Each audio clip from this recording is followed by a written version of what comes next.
some of the people that follow your ministry on the internet, they get kind of frustrated with their own local pastor, and they have this desire for their local pastor who's shepherding the same flock.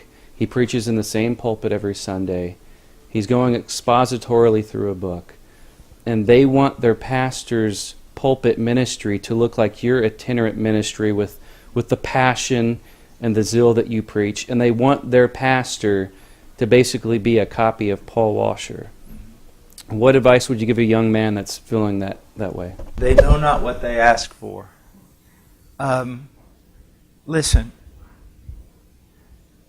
sometimes I'll walk out of a church, and when I'm standing there with the pastor and shaking people's hands, and they're walking by, I have heard people come up to me and say, I've never heard anything like that. That was more truth than I've heard in 5 years, and I would just, man, I wish we could hear preaching like that in this church.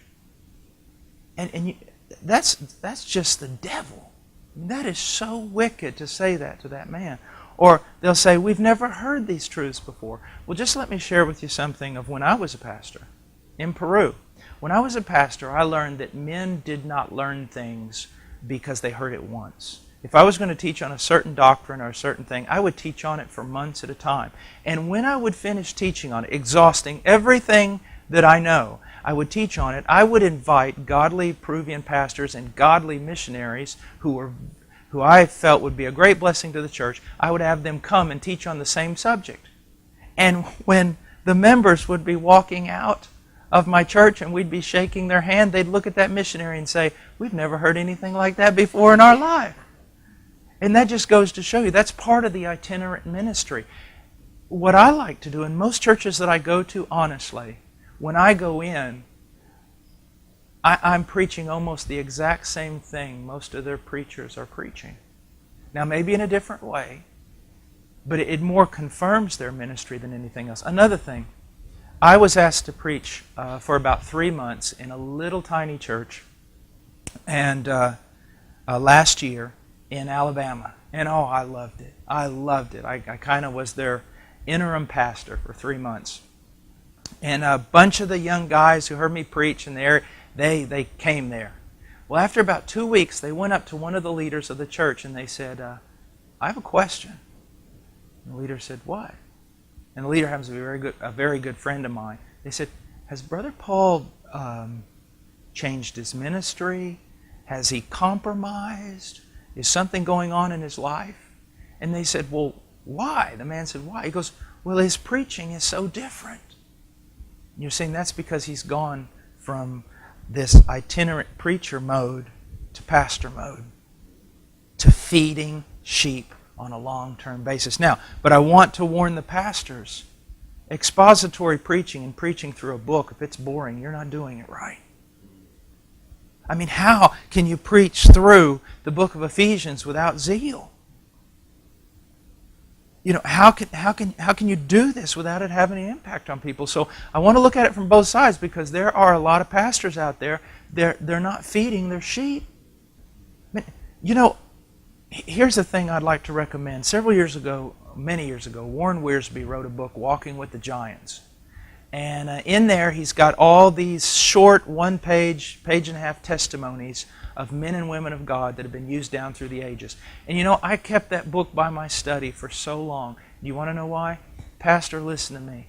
When I would get where I didn't want to pray, I just wasn't motivated to pray, I'd open up that Walking with the Giants and I'd read about, I don't know, Praying Hyde of India or David Brainerd or something, and it would jar me to want to pray. Or I'd sit there and it was Monday and I wasn't ready to take up the next sermon for next week, and I was just kind of lethargic. I would open up that book and I'd read about Alexander McLaren, who would spend 60 hours on one sermon.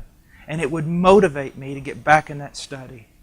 You know, a lot of people are saying this because they're wrong, but in a lot of ways people are saying this because it's right. Pastors are not staying in the study long enough to come out and give their people a word from God. There seems to be a mentality today that if you as a pastor are not invited to be one of the main speakers or a keynote speaker at one of these big conferences where all the big names are getting together, then you're almost nothing. What damage do you think has been done today to the lack of appreciation and respect that should be given to the faithful, even though unpopular, local pastor? We have grown up as a culture that honors heroes, celebrities. Whether they're worthy or not, we've got to make them heroes or celebrities because we just feel like we need them. One of the things that's terrifying me is there is, in reform circles, everywhere, there is this circle of celebrities. And in every big conference, it's going to be those men. Now, those men, I could name them, or I'm not worthy to carry their sandals. They are honorable men, and it's not the men themselves. It's just that the Reformed community and a lot of young people are just, they're looking to men now. And many times they're looking over here to the person who writes the books and the person who preaches in their conference, and they're not honoring the very man who feeds them, prays for them, intercedes for them, visits them in the hospital. You see, what we need to realize is this. We just need to wait till Jesus comes back. And when He does, we are going to be greatly surprised. Greatly surprised. You know, it's not tough to preach in a conference. Well, sometimes it is when everybody's mad at you. But it's not really tough to preach in a conference. Why? You're asked to come to this conference. Everybody wants to see you and everything. That's not difficult. That doesn't demonstrate godliness.